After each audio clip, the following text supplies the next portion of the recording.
Happy New Year and welcome to the first Sports Corner episode of 2023.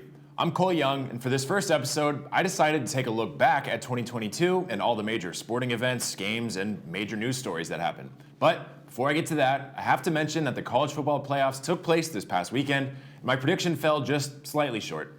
I predicted that Georgia and Michigan would be competing for the national championship, but an upset victory by TCU took Michigan out of that equation.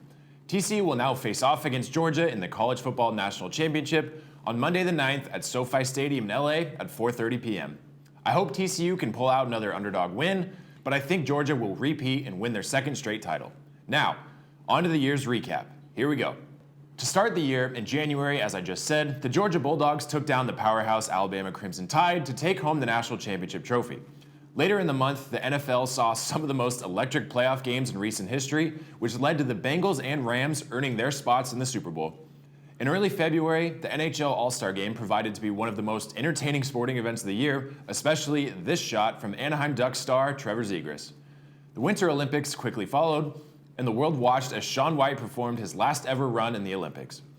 Towards the middle of February, former Lions and current Rams quarterback Matthew Stafford led the LA Rams to a Super Bowl victory over the Cincinnati Bengals in front of a home crowd at SoFi Stadium.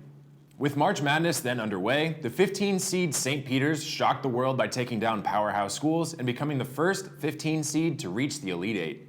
At the end of the madness, to start off April, legendary Duke head coach, known as Coach K, rode off into the sunset after announcing his retirement following a Final Four loss to North Carolina. UNC would move on to the national title game, but Kansas would launch the largest comeback in NCAA Finals history to earn their program another national championship. Not long after, the world watched with joy as Tiger Woods returned to the Masters. Scottie Scheffler would go on to win this event. In May, who could forget the Angels' historic start to the season? Unfortunately, we know how the year would end out for them. On to June, halfway done. Steph Curry would yet again lead the Golden State Warriors to a championship against the Boston Celtics.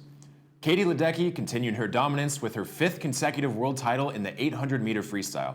Who could forget the Avalanche winning and then becoming the fastest team ever to dent the Stanley Cup? In July, we saw Novak Djokovic win his fourth consecutive Wimbledon title and seventh overall. Through August, Sue Bird said farewell and announced her retirement, Shohei Ohtani broke all kinds of records, and Hawaii won the Little League World Series. In September, two of the greatest athletes to walk the earth, Serena Williams and Roger Federer, announced their retirements. And of course, the NFL season got off to a hot start. October brought us some incredible upsets, both in the college and pro football world, including Tennessee taking down Alabama.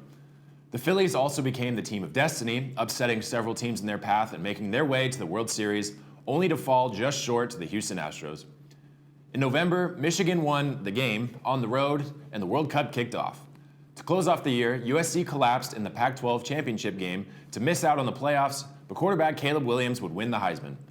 Lionel Messi secured his spot as the greatest player of all time with a World Cup win for Argentina. UCLA women's soccer pulled off one of the greatest comebacks in sports history to win a national title. The Vikings did achieve the biggest comeback in NFL history after being down 33 points. Alex Ovechkin became the third person in NHL history to score 800 goals. And as I mentioned to start the show, Georgia and TCU would win their respective bowl games to make their way into the national championship game.